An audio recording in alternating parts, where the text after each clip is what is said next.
wanted to say a quick word on the idea that any government action in healthcare will automatically be inefficient and wrong. I'm fortunate to come from a military family.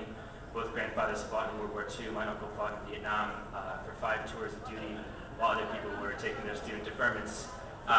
And they all benefited from the VA's healthcare for their entire lives. Quite long lives in the case of my grandfathers. Unfortunately, my uncle committed suicide in '89 from one of those imaginary psychiatric disorders, shell shock. And while I'm sure that there would be wrong ways to do a public option that would be inefficient and expensive, if we could all have the opportunity to have as quality and compassionate care as my grandfathers and my uncle were fortunate to receive from the VA, I think we'd be in a much better place, and that's why I would support Senator McCaskill supporting a public option for health care. Thank you.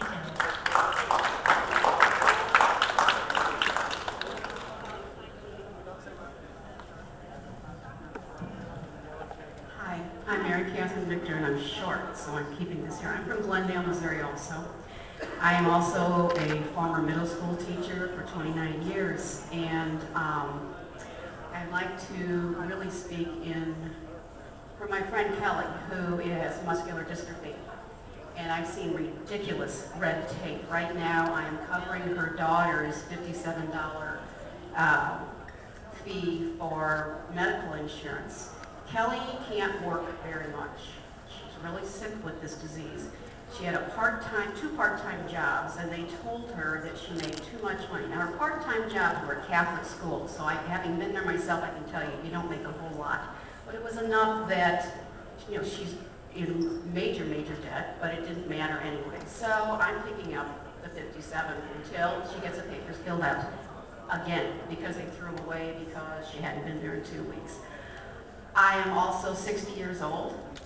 I got another year of medical insurance that Parkway gave me, and then I'm on my own. It's going to cost me about $600 a month, and you know what? I'll find it. There is no way I want someone to come in and tell me what to do. I don't know where I'll get the money. I'll go to McDonald's. I have a master's degree. I can certainly do something. But I also feel that because I feel like I have a little more, that I should help out my friend, which I did. But anyway, fix Medicaid, fix Medicare, fix that. Don't take me away from what I've got. My father always told me there was no such thing as a free lunch, and that I have to work hard all my life. And I will, and I am. But help my friend Kelly. And it doesn't mean taking the whole world in the United States and putting us all in the same insurance. It won't work. My father-in-law lived and died in Canada. What I saw him go through when he died was hell. The insurance had just come in for the universal thing in Canada. He had a massive tumor on his neck. The stench was unbelievable, and they stuck him in a room with who knows who. They had to finally privately pay to get this man to die in dignity in a private room. Another friend of mine lives in London. Socialized medicine was pretty good for a while. Now he has to go to the physician in his territory. That's it. It doesn't matter. It doesn't matter how good they are, if they have a rapport with you, or if you're just like a slab of meat going through. You have no choice. Eventually, all the private insurances in England went away. Pressure was put on. The government insurance was made to look better. It went away. Everybody's on it now. I don't believe it's a good thing, and I think it's a power play. I think it's a power play up in our government.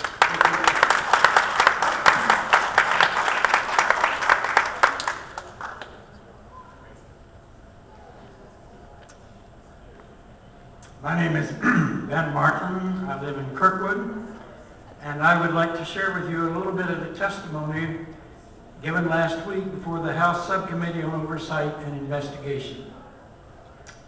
The CEOs of health insurance companies were called there to testify on what is known as rescission policies. That's the policy to cancel people. A woman by the name of Robin Baton, age 59, testified. She was diagnosed with a form of breast cancer which was extremely invasive. She was scheduled for a double mastectomy on Monday.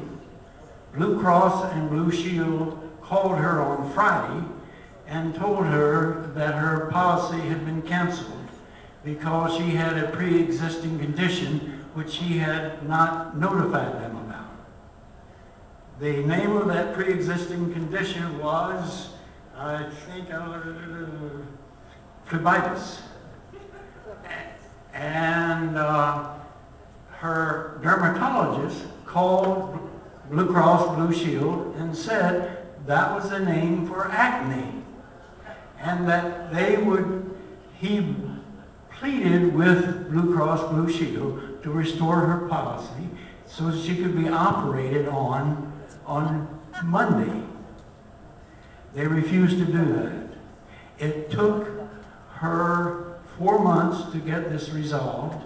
In that 4-month period of time, her tumor had doubled in size.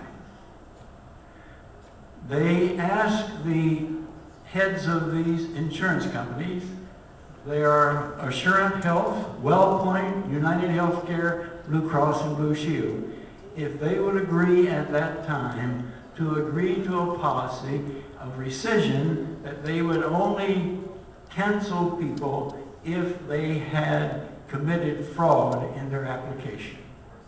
And none of those CEOs would agree to that proposition.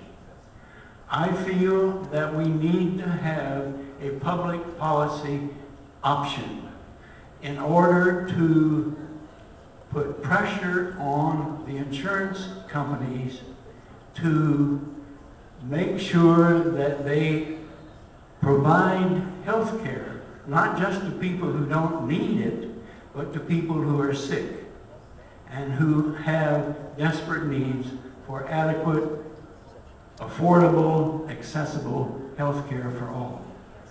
I appreciate the fact that I've been told that the senator has agreed to support a strong public option provision in the bill. I appreciate that greatly, and I encourage her to use every ounce of her energy to pass a reasonable health care bill this year. It's desperately needed in our nation. Thank you very much.